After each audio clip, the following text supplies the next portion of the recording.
तो हेलो दोस्तों, welcome to my channel. आज की जो हमारी वीडियो है वो है क्वाड्रेटिक इक्वेशन के ऊपर। और क्वाड्रेटिक इक्वेशन 10th मैथ्स 1 का practice set 2.1 question number 6 solve करूंगा। इंपॉर्टेंट क्वेश्चन 2 मार्क्स के लिए आता है, फाइंड द वैल्यू ऑफ के ऊपर। तो क्वेश्चन बहुत आसान से दिया है कि आपके पास एक क्वाड्रेटिक इक्वेशन दी गई है। वो इक्वेशन आपके सामने मैं यहां लिखता हूं कि 5² प्लस 2m प्लस के इक्वल टू 0। ये आपके सामने एक क्वाड्रेटिक इक्वेशन दी है और इस क्वाड्रेटिक इक्वेशन के बारे में इंफॉर्मेशन ये दी है कि इसका एक रूट है जिसकी वैल्यू है -7/5। अब रूट की वैल्यू मतलब इसके वेरिएबल की एक वैल्यू। इसका ये मतलब है कि जब आप क्वाड्रेटिक इक्वेशन देख रहे हो तो आपको पता रहना चाहिए कि वेरिएबल कौन सा होता है। जिसके ऊपर मैक्सिमम पावर 2 है वो आपका वेरिएबल है। जैसे यहाँ पे m वेरिएबल है तो इन्होंने कहा है कि उसकी एक वैल्यू रहेगी -7/5। मतलब m की वैल्यू आपको दी है -7/5। आपको क्या करना है, आपको करना है k की वैल्यू फाइंड।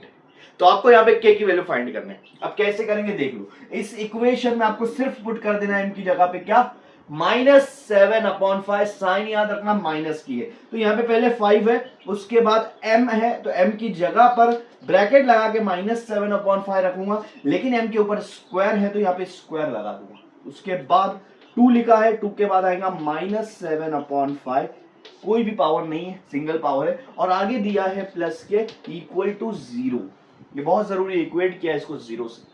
अब आप एक चीज समझ लो, जब भी कोई भी वैल्यू को जब मैं स्क्वायर कर रहा हूं, चाहे वो माइनस में हो चाहे वो प्लस में हो, जब स्क्वायर करते हैं तो आंसर हमेशा पॉजिटिव आता है। माइनस का स्क्वायर भी प्लस में आएगा, प्लस का स्क्वायर भी प्लस में आएगा। तो यहाँ पे माइनस का जब आप स्क्वायर करेंगे तो आंसर प्लस में आएगा, माइनस हट जाएगा।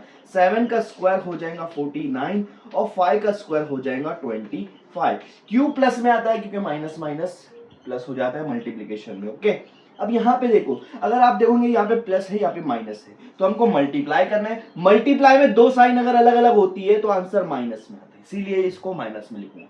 7 2 जा 14 और नीचे क्या बच रहा है 5 प्लस के इक्वल टू 0।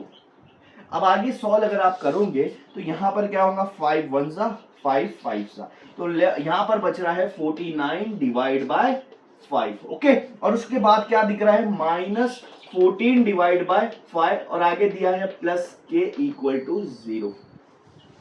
क्वेश्चन को यहाँ पे चीजों को समझो। जब भी आपको यहाँ पर दिख रहा है फ्रैक्शंस तो डिनोमिनेटर को चेक करो।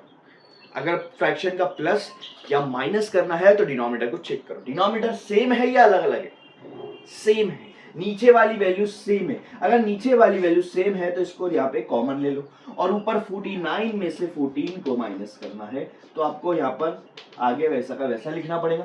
49 में से 14 माइनस करूंगा बचेगा 35 और डिवाइड में क्या बच रहा है 5, आगे बच रहा है प्लस के इक्वल टू 0। बताओ 5 के टेबल में 35 कितने पे आता है 7 पे, तो यहाँ 7/1 हो जाएगा जिसको हम सिर्फ 7 लिखेंगे। डिनोमिनेटर में 1 नहीं लिखते चलता है, प्लस के इक्वल टू 0। अब ये 7 वो साइड जाकर क्या हो जाएगा, ये साइड +7 है, वो साइड जाकर -7 हो जाएगा।